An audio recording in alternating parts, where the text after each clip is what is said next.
ಮತ್ತು ಅಭ್ಯಾಸ 2.1ಗೆ ಹೋಗೋಣ.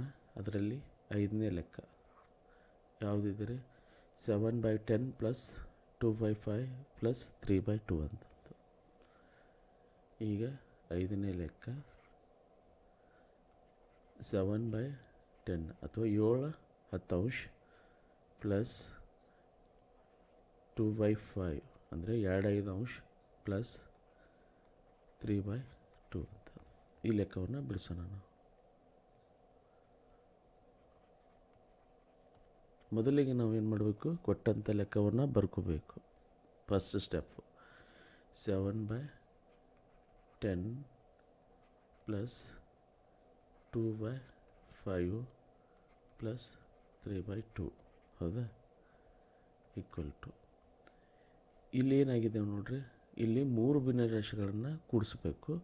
ಕೂಡಿಸುವಾಗ ನಾವೇನು ಮಾಡೋ 10, 5, 2 ಇದೆ. ಈ 3ರ ಲಸವನ್ನು ತೆಗೆದುಕೋಬೇಕು. 10, 5 ಟು ದ ಲಸ ಕಂಡುಹಿಡ್ಕೋಬೇಕು ನಾವು. ಆವಾಗ 10, 5, 2 ಅತಿ ಕನಿಷ್ಠ ಸಂಖ್ಯೆಯಿಂದ ಭಾಗಿಸ್ಬೇಕು. ಈಗ ನಾನು 2ರಿಂದ ಭಾಗಿಸ್ತೇನೆ ನೋಡಿರಿ. 2 ಇಲ್ಲೇ 10, 5 5, 2 1 2. ಇವಾಗ ಗುಣಿಸ್ಕೊಳ್ರಿ ಅವನ್ನ. 2 into 5 into 5 into 1 equal to 2 ಇಲ್ಲೇ 10, 10 ಇಲ್ಲೇ 50, 51 50.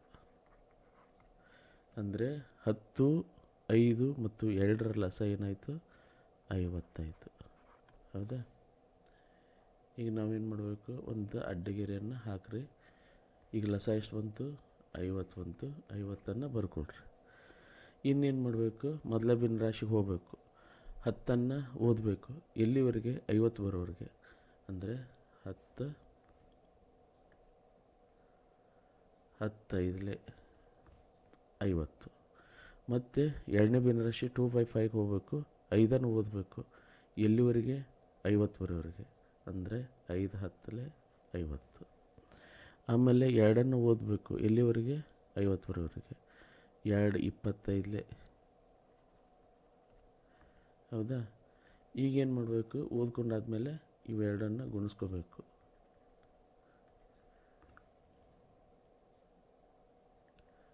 ಈಗ ನೋಡ್ರಿ, 5 ಇಂಟು 7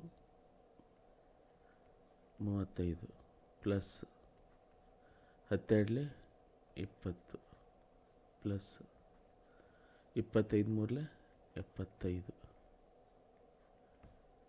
ಈಕ್ವಲ್ ಟು. ಇವನ್ನ ಕೂಡಿಸ್ಕೊಳ್ರಿ. ಇಲ್ಲೇನೂ ಕೂಡಿಸ್ಕೋಬೋದು, ಇಲ್ಲೊಂದು ಸಪ್ರೇಟ್ ಬರ್ಕೊಳ್ರಿ. 35 ಪ್ಲಸ್ 20 ಪ್ಲಸ್ 75. 5 5 10 ಪ್ಲಸ್ 8 10 13 130.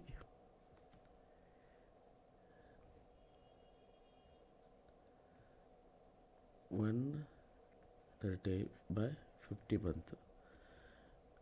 ಇಷ್ಟು ಬಂದರೂ ಈಗ ಉತ್ತರ ಬಂತು. ಬಟ್ ಇದು ಸುಲಭ ರೂಪದಲ್ಲಿಲ್ಲ. ಯಾಕೆ ಸುಲಭ ರೂಪದ ಇಲ್ಲ ಅಂತಂದರೆ, ಈಗ ಅಂಶದಲ್ಲಿ ಎಷ್ಟಿದೆ ರೀ, 130 ಇದೆ. ಛೇದದಲ್ಲಿ 50 ಇದೆ. ಅಂದರೆ ಅಂಶವು ಛೇದಕ್ಕಿಂತ ದೊಡ್ಡದಾಗಿದೆ. ಇದೊಂದು ವಿಷಮ ಭಿನ್ನರಾಶಿ. ಇದನ್ನು ನಾವು ಮಿಶ್ರ ಭಿನ್ನರಾಶಿಯಾಗಿ ಬರಿಬೇಕು. ಈಕ್ವಲ್ ಟು ಮಿಶ್ರ ಭಿನ್ನರಾಶಿ ಬರೀದಂಗೆ 130ನ್ನು 50ರಿಂದ ಭಾಗಿಸ್ರಿ. ಇಲ್ಲಾಂದರೆ ಈ 0 ಕ್ಯಾನ್ಸಲ್ ಮಾಡಿರಿ. 5 2 10. 13ರಲ್ಲಿ 10 ಕಳೆದ್ರೆ ಎಷ್ಟು ಬಂತು, 3 ಬಂತು. 5ಕ್ಕೆ 5. ಇದೇ ಆನ್ಸರು. ಇನ್ನು ಕೊನೆಯದಾಗಿ ಈ ರೀತಿ ಒಂದು ಸ್ಟೆಪ್ ಬರ್ಕೊಳ್ರಿ. ಏನಂದರೆ 7/10 ಪ್ಲಸ್ 2/5 ಪ್ಲಸ್ 3/2 ಈ 3 ಭಿನ್ನರಾಶಿಯನ್ನು ಕೂಡಿಸಿದಾಗ ನಮ್ಗೆ ಉತ್ತರ ಏನು ಬಂತು, 2 × 3/5 ಆನ್ಸರ್.